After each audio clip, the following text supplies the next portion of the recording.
Oi, pessoal. Hoje a gente fala um pouco sobre os índices que medem o desenvolvimento ao longo dos países no mundo. A gente tem dois principais que o Enem e os vestibulares seriados cobram, que é o IDH, o Índice de Desenvolvimento Humano, e o Gini, que é o Índice de Gini, na verdade o Índice de Coeficiente de Gini, criado por um matemático italiano. Esses dois indicadores são de fundamental importância para que a gente tenha uma noção do nível de desigualdade que os países apresentam. Isso porque é o seguinte, vamos começar a analisar pelo índice de Gini, tá bom?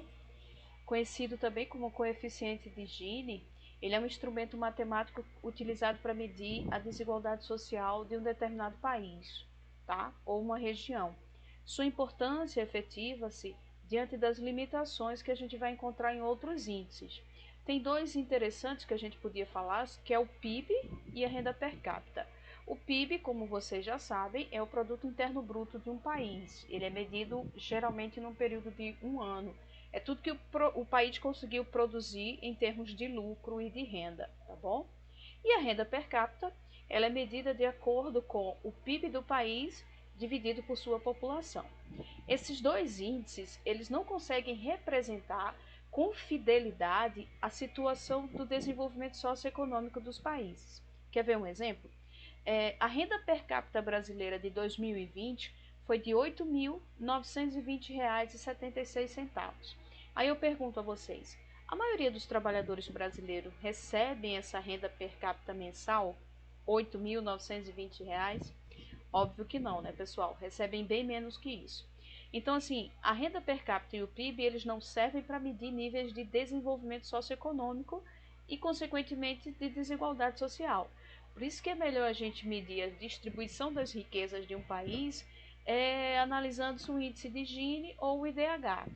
E o coeficiente de Gini, ele vai receber esse nome porque foi desenvolvido por um matemático italiano em 1912, o Conrado Gini. Ele fez um cálculo sobre a preocupação de mensurar o quanto um determinado local pode ser igual ou desigual social e economicamente, tá? A medição do índice de Gini obedece a uma escala que vai de 0, quando não há desigualdade, e a 1, quando a desigualdade é máxima, que são dois números cujos valores jamais serão alcançados por nenhum lugar. Que valores? Nenhum lugar vai ter 0 de índice e nenhum lugar vai ter 1 de índice, porque são extremos muito fortes, né?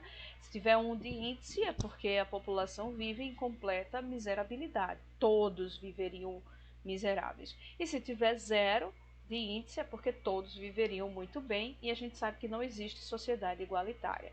Nesse sentido, quanto menor é o valor numérico do coeficiente de Gini, menos desigual é um país ou uma localidade, tá? O ideal é se aproximar o máximo possível do zero no caso do coeficiente de Gini. E aí, graficamente, a representação do índice de Gini é realizada a partir da chamada curva de Lorenz, que mostra a proporção acumulada de renda em função da proporção acumulada da população. A gente tem um gráfico, tá? A gente vai ter a proporção de renda e a proporção da população, y e x, como vocês bem conhecem de um gráfico.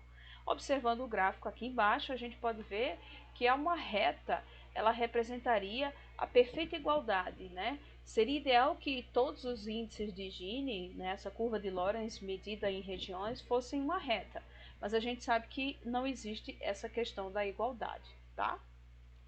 Vantagens e desvantagens. A principal vantagem do índice de Gini é a sua capacidade de mensurar a distribuição de renda, não cedendo a limitações dos outros dados, como renda per capita, que nada mais é do que a média aritmética entre produto interno bruto, ou produto nacional bruto, e o número de habitantes. Além disso, esse dado é positivo no sentido de ser facilmente interpretado. Assim, ele pode fornecer uma noção maior da realidade em questão, permitindo até a comparação entre diferentes períodos e localidades. Ou seja, o índice de Gini, ele dá uma realidade mais fidedigna, ele apresenta com melhor clareza a real situação dessas regiões, né, seu real número de desigualdade, coisa que a renda per capita e o PIB não poderiam fazer.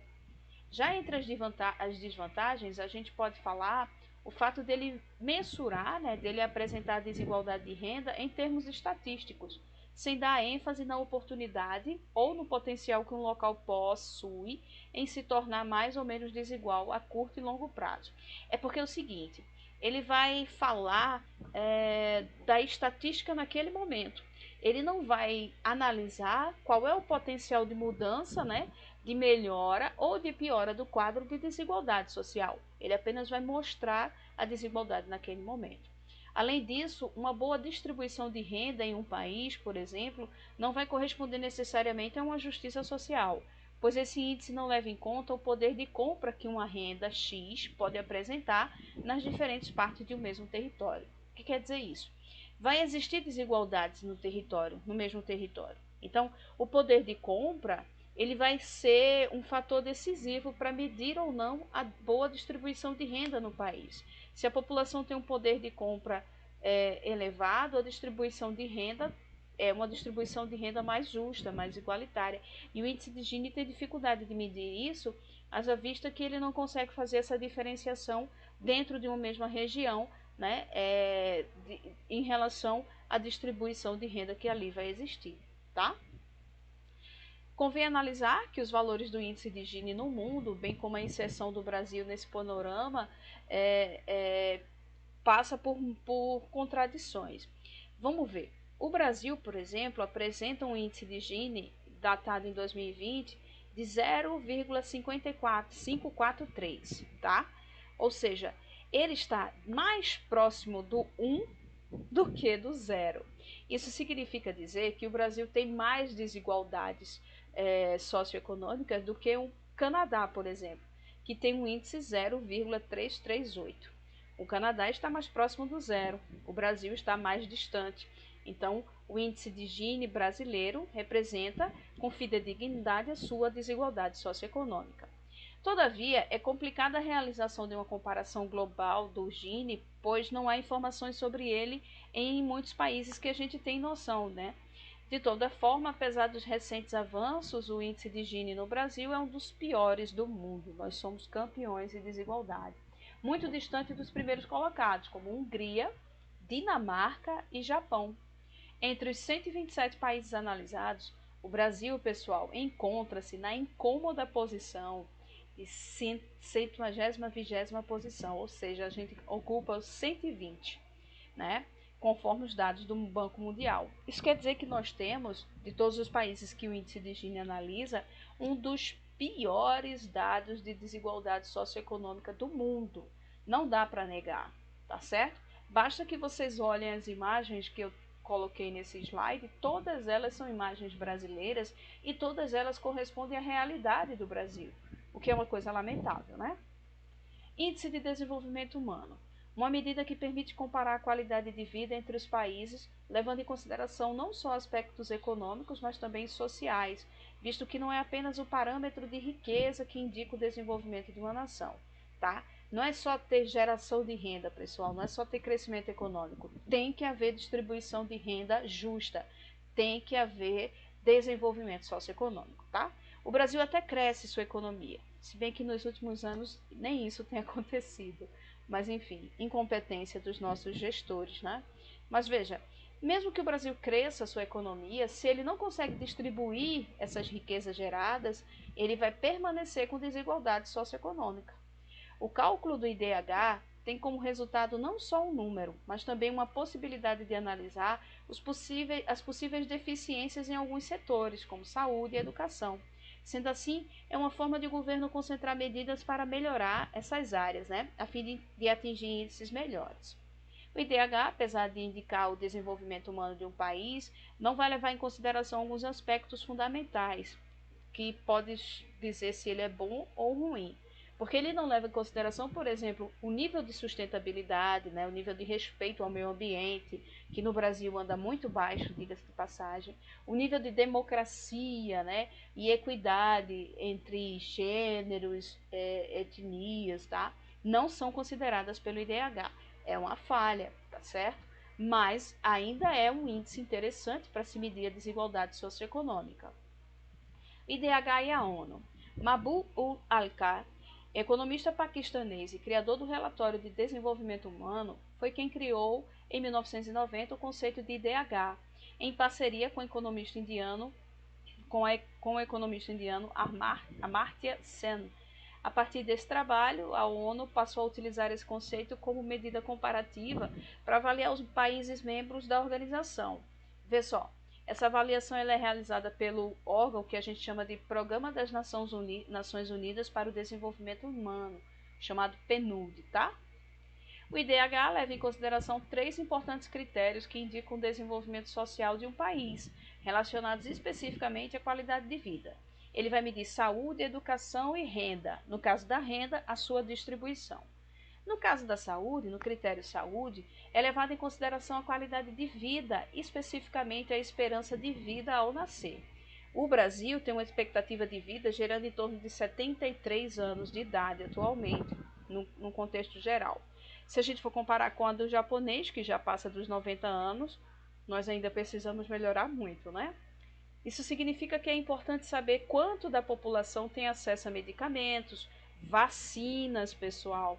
Para vocês terem uma ideia, hoje a gente discute se vai ou não vai tomar vacina da Covid-19, né? É algo surreal, é como comparar os brasileiros com os habitantes da Idade Média, pelo amor de Deus.